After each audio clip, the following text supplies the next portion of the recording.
Nowadays, it's primarily TPO. That's been the workhorse of our industry for the last 10 years or so.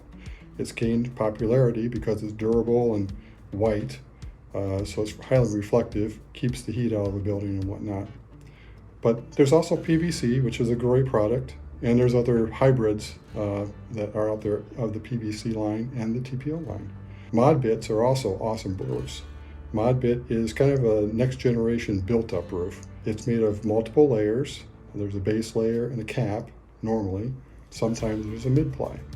And that's a very tough roof, and there's situations you should use that, and there's situations you should use the other types of roofing systems. But those are the three primary for commercial roofing right now that's out there. There are others, but those are the three primary.